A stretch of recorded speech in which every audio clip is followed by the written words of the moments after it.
Hello friends, welcome back to our YouTube channel study Samvad. Friends, मैं हूं रवि रोनित और आज के इस वीडियो में हम लोग क्लास 9 के इंग्लिश लिटरेचर से एक बहुत ही बेहतरीन पोएम का स्टडी करने वाले हैं। जैसा कि आपने थंबनेल से समझ ही लिया होगा कि आज का ये पोएम है ऑन हिज ब्लाइंडनेस। ये पोएम कंपोज किया गया है जॉन मिल्टन के द्वारा। तो इससे पहले कि हम लोग पोएम को शुरू करें, सबसे पहले अबाउट द ऑथर सेक्शन में चलेंगे और इनके बारे में, जॉन मिल्टन के बारे में समझते हैं। तो आइए वीडियो को शुरू करते हैं। जॉन मिल्टन 1608 टू 1674, यहाँ पर जो ब्रैकेट में दिया गया है 1608 टू 1674, तो यहाँ पर 1608 में इनका जन्म हुआ था जॉन मिल्टन का और 1674 में इनकी मृत्यु हुई थी। Was born in Bread Street London on 9 December 1608। जिनका जन्म कहाँ हुआ था? तो लंदन का एक जगह है ब्रेड स्ट्रीट, वहाँ पर जॉन मिल्टन का जन्म हुआ था। और कब हुआ था? तो 9 दिसंबर 1608 ईस्वी में। He was a well-known Puritan poet of the 17th century। वे क्या थे? वे एक जाने माने एक प्यूरिटन पोएट थे। अब प्यूरिटन पोएट क्या, यहाँ पर इस चीज़ को समझते हैं। तो प्यूरिटन का मतलब होता है नैतिकतावादी, पोएट मीन कवि। तो ये कहा जा सकता है कि वे 17वीं शताब्दी के एक जाने माने नैतिकतावादी कवि थे। It is widely acknowledged that he lost his eyesight but developed his insight to the maximum। यहाँ पर बताया जा रहा है कि इट इज वाइडली एक्नॉलेज्ड, यहाँ पर यह बात विस्तृत तौर से स्वीकारा गया है। क्या कि दैट कि he lost his I site, उन्होंने अपना दृष्टि, जो देखने की क्षमता है, जो दृष्टि है, आई साइट है, उन्होंने खो दिया था। बट किंतु developed his insight to the maximum, लेकिन उन्होंने क्या किया? अपने अंतरात्मा को, इनसाइट को, अंतर्दृष्टि को, अंतरात्मा को उन्होंने क्या किया? विकसित किया, डेवलप्ड किया। और कैसे? तो टू द मैक्सिमम, बहुत ही ज़्यादा, अधिकतम ये कह सकते हैं, उन्होंने अपने अंतर्दृष्टि को विकसित किया। He composed L'Allegro and Il Penseroso 1632, उन्होंने 1632 ईस्वी में कंपोज किया, रचना किया। किन किन चीज़ों का? तो एल एलेग्रो और इसके बाद आई एल पेंसेरोजो, ये दोनों जो उनके मतलब ये रचनाएं थी उनको कंपोज किया 1632 ईस्वी में। इसके बाद उन्होंने कोमस को कंपोज किया, ये आया 1634 में। एंड लाइसिडस 1637 में, ये लाइसिडस इनका आया, creation. His great epic poems Paradise Lost 1667 and Paradise Regained along with the play Samson Agonistes were his highly thoughtful and everlasting creations। ध्यान दीजिएगा, सेंटेंस बहुत बड़ा है लेकिन मैं आपको बहुत ही स्मूथली समझाने का प्रयास करूंगा, आसानी से, इजी स्टेप में। तो कहा जा रहा है कि हिज ग्रेट इपिक पोएम्स, उनके जो महान जो इपिक पोएम्स थी, जिसमें पहला था पैराडाइज लॉस्ट, इसे इन्होंने कंपोज किया 1667 में। और इसके बाद पैराडाइज रिगेंड, ये दोनों जो थे उन्होंने 67 में ही कंपोज किया। और इसके साथ साथ अलोंग विद द प्ले, और इसके साथ साथ एक नाटक को भी उन्होंने कंपोज किया। नाटक कौन था? तो नाटक था सैमसन एगोनिस्टेस। ये सब के सब कंपोज किए गए थे। Where his highly thoughtful and everlasting creations. ध्यान दीजिएगा, ये जो रचनाएं थी, 3 रचनाएं, ध्यान दीजिएगा, पहला पैराडाइज लॉस्ट, दूसरा पैराडाइज रिगेंड और तीसरा सैमसन एगोनिस्टेस। ये सब के सब उनके हाईली थॉटफुल यानी कि बहुत ही उच्च विचारशील एंड एवरलास्टिंग क्रिएशंस रही थी और चिरस्थायी रचनाएं रही थी उनकी। He was known for his grand style, वे जाने जाते थे किस लिए? तो अपने ग्रैंड स्टाइल के लिए, अपने बहुत बड़े बेहतरीन शैली के लिए, स्टाइल के लिए वे जाने जाते थे। चलिए आगे देखते हैं। ऑन हिज ब्लाइंडनेस, यानी कि उनके अंधेपन पर, जैसा कि आप देख पा रहे हैं, ये जो पोयम है इज ए पेट्रेचन सनेट। ये कैसा सनेट है? एक पेट्रेचन सनेट है। अब सनेट क्या होता है? तो सनेट होता है चतुर्दश पदी कविता, यानी कि वैसी कविता जिसमें 14 पंक्तियां हों। तो ये जो पोएम है ऑन हिज ब्लाइंडनेस, एक सोनेट है, एक 14 पंक्तियों वाली कविता है। The opening 8 lines are called octave, और जिनकी शुरुआती जो 8 पंक्तियां हैं जिन्हें ऑक्टेव यानी कि अष्टक कहा जाता है। Whereas the concluding 6 lines are called sestets, जबकि इसके बाद वाले जो लास्ट वाले जो 6 लाइन है जिसे सेस्टेस कहा जाता है, षष्ठक कहा जाता है। This sonnet deals with his mental condition. ये जो सोनेट है ना, ये जो कविता, ये जो पोएम है ऑन हिज ब्लाइंडनेस, ये क्या करता है? डील करता है किसके साथ? तो हिज मेंटल कंडीशन, उनके मानसिक स्थिति को ये पोएम बताता है। व्हेन, जब he was deprived of his I site, जब वे डिप्राइव्ड हो गए थे। अब यहाँ पर डिप्राइव्ड क्या है, तो डिप्राइव्ड का मतलब होता है वंचित हो जाना। और फिर आईसाइट यानी कि देखने की क्षमता उनकी खत्म हो गई थी जब वे अंधे हो गए थे, या कह सकते हैं कि जब वे दृष्टि बाधित हो गए थे, देखने की क्षमता से वंचित हो गए थे, उस मानसिक स्थिति को ये पोयम बताता है। तो चलिए पोयम को शुरू करते हैं। ये जो 8 लाइन्स है जिसे कि ऑक्टेव कहा गया, तो ऑक्टेव का फर्स्ट लाइन देखते हैं। तो कहते हैं पोएट कि when I consider how my light is spent.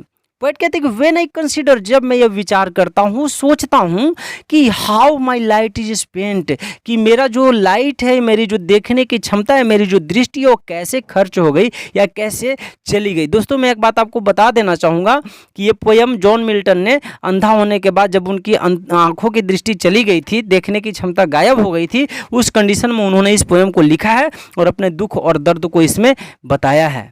तो चलिए सेकेंड लाइन देखते हैं। फर्स्ट लाइन आपने सीखा कि पोएट कहते हैं कि जब मैं ये विचार करता हूँ कि कैसे मेरी देखने की क्षमता, मेरी दृष्टि चली गई, अरे half my days in this dark world and wide, कहते कि अभी तो मेरे आधे उम्र, आधी जिंदगी बची हुई है, आधे दिन बचे हुए हैं। मैं आपको बता दूं कि जब वे आधे उम्र में थे तभी उनका ये जो देखने का क्षमता था, उनकी आई साइट थी, ये चली गई थी।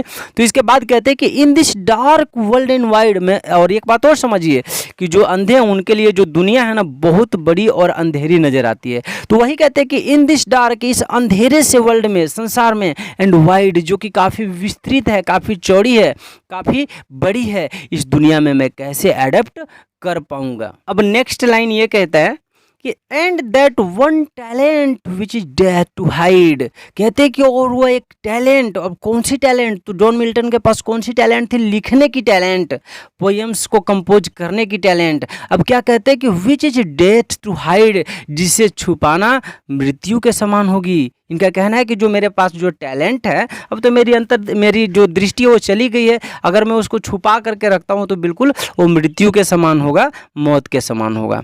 लॉस्ड विद मी यूजलेस, कहते हैं कि वो टैलेंट मेरे ही साथ है बट यूजलेस है, अब उसका कोई यूज नहीं है।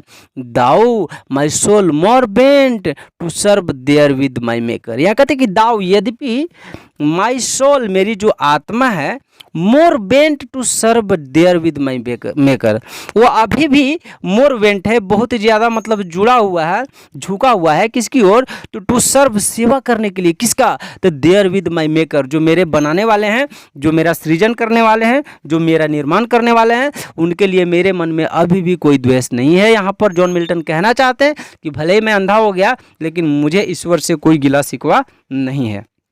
And present my true account, और कहना है कि और मैं प्रस्तुत करता हूँ अपने ट्रू अकाउंट को।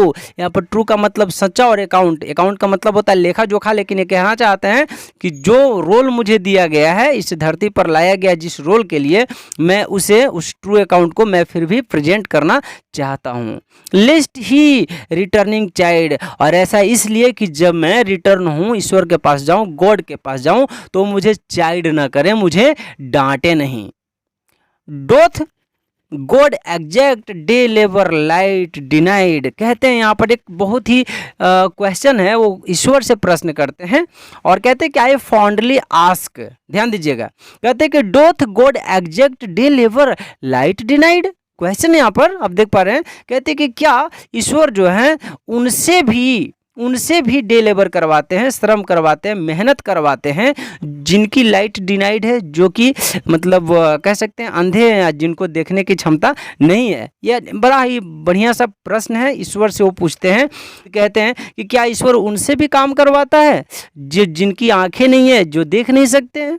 आई फॉन्डली आस्क, मैंने बहुत ही विनम्रता से पूछा, बट पेशेंस, लेकिन धैर्य ने, टू प्रिवेंट, उसे रोके जाने में, प्रिवेंट का मतलब होता है रोकना, धैर्य ने मेरे इस हड़बड़ाहट को रोका। एट मुरमुर, उसने धीरे से कहा, किसने, पेशेंस ने, धैर्य ने कहा धीरे से, क्या कहा, सुन रिप्लाई, उसने तुरंत ही रिप्लाई किया। ये देखिए लास्ट वाला 6 लाइन है जिसे हम लोग टेस्ट कहते हैं, तो उसे पढ़ने जा रहे हैं, षष्टक को पढ़ रहे हैं।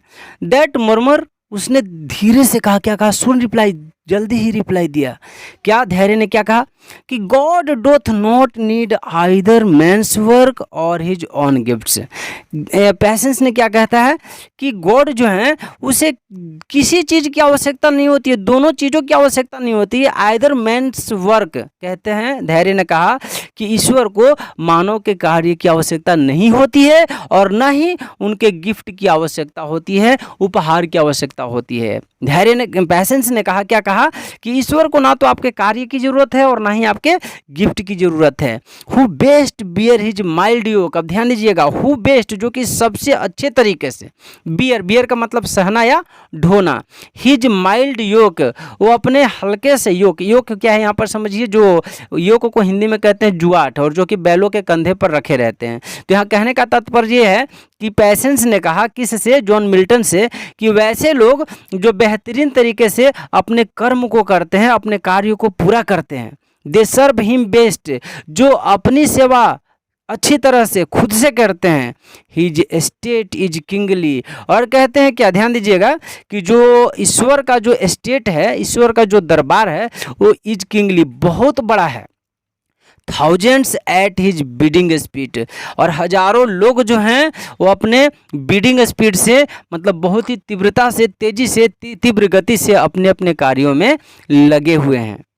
And post over land and ocean without rest, और कुछ लोग पोस्ट ओवर लैंड यानी कि जमीन के ऊपर, और कुछ लोग ओशियन में यानी समुद्र में, विदाउट रेस्ट यानी कि बिना रेस्ट किए हुए अपने अपने वर्क में लगे हुए। कहने का मतलब है कि जितने भी जीव जंतु हैं, जितने भी मानव हो चाहे कोई भी जानवर हो, सब में जीवन ईश्वर के कारण है और सब लोग अपने अपने कार्य कर रहे हैं। अब देखिए लास्ट में ये पेशेंस क्या कहता है, कहता है कि दे आल्सो सर्व, ईश्वर की बात हो रही है, they also serve who only stand and wait, कहते हैं कि वे लोग, वे जो ईश्वर हैं उन लोगों की भी सेवा करते हैं जो केवल स्टैंड एंड वेट, जो खड़े रहते हैं और वेट करते हैं। फ्रेंड्स, ये था आज का पोएम। आपको कैसा लगा आप कमेंट सेक्शन में जरूर बताएं। यदि आपको वीडियो अच्छा लगा तो काइंडली लाइक करें।